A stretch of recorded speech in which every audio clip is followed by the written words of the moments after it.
who are the organizations and the institutions that over history have been responsible for covering politics, producing journalism, informing citizens.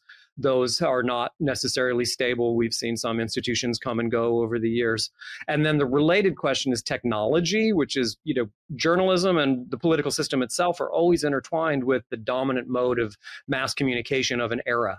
So for many, many years, more than a century in American history, that was the newspaper, the actual printed paper, be that the local metropolitan daily, and then eventually the big national papers like the Times. Then, and I think that sort of reaches its heyday maybe in the early 1970s. You're old enough to remember Watergate, All the President's Men, the great movie with Robert Redford and Dustin Hoffman that dramatized the post-investigation of Richard Nixon.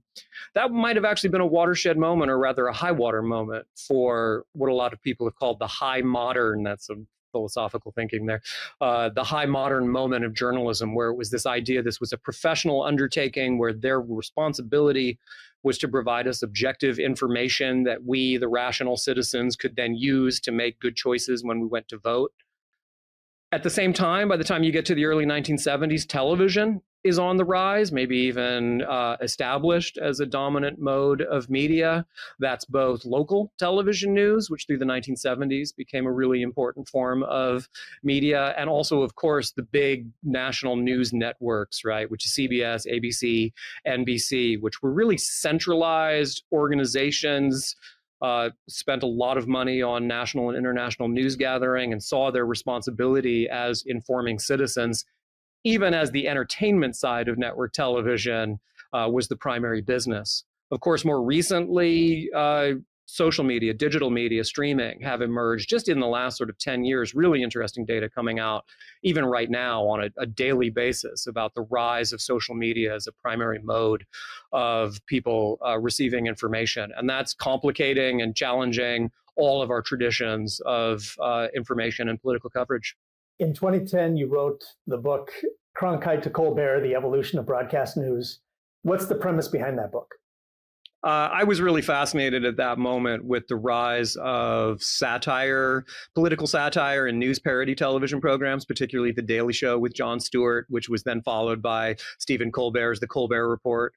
And those seemed to be such an innovative, at the time, really innovative and new mode of public information. There was a lot of thought about whether this was infotainment, which is such an interesting phrase, infotainment, sort of the merging or the collapse of information and entertainment. Always understood as sort of a negative thing, right? That when good information is corrupted by entertainment, it becomes something different than the kind of journalism we used to rely on.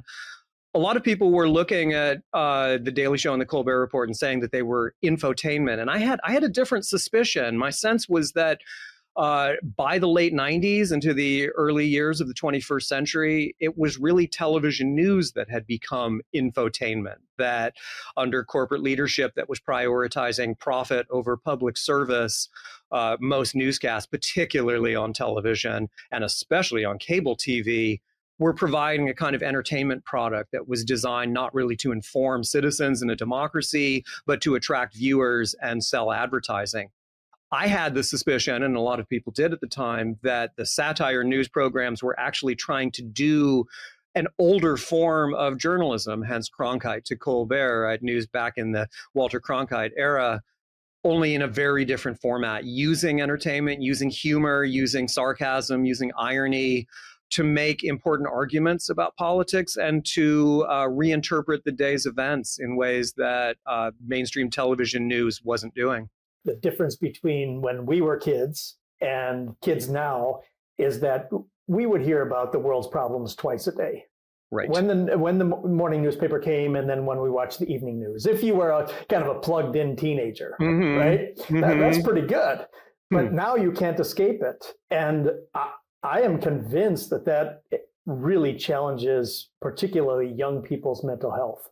You're right. Back in the day, we had newspapers in the morning. We had half-hour television news programs in the evening, and that was it until the next day. And then we did it again, the 24-hour news cycle.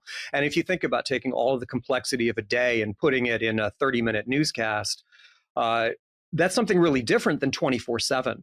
And so let's say when Ted Turner came along and had the idea for a cable news network, we'll call it CNN, and they would be on 24/7. The general sense was there's not enough information, right? News is not that interesting to be on for 24 hours a day with it, a half hour at 6 o'clock each evening, maybe. And if you think back, the Gulf War, the first Gulf War after Saddam Hussein invaded Kuwait and the United States went in, that was like the first 24/7 news event. The next one that came after that, the one that really changed the business of news, was the O.J. Simpson, the slow speed chase and the murder trial that got saturation coverage. That was the kind of story that they realized they could put on TV at that point all day long, every day, and people could dip in and out of it throughout the day and always enjoy it. And that really set a template for how 24-hour news is going to work. It can't really be, there aren't that many facts. It can't really be factual and deliberate and careful discussion of public affairs as much as breathless, sensational, entertaining, emotional. That you can mine 24/7. And perhaps what's changed so radically between, let's say, the mid-1990s and now is that politics has been turned into that kind of spectator sport where every day we're treated to narratives of fear and outrage and angst and emotion about what's happening in the political world every day. So we're looking at Twitter or X, excuse me, to see what's the latest update. And sometimes there aren't really updates, but we can tell that story over and over again and give it a different kind of moral or emotional inflection. And that's the model that cable TV and especially Fox News perfected. And social media, I think, increases those tendencies.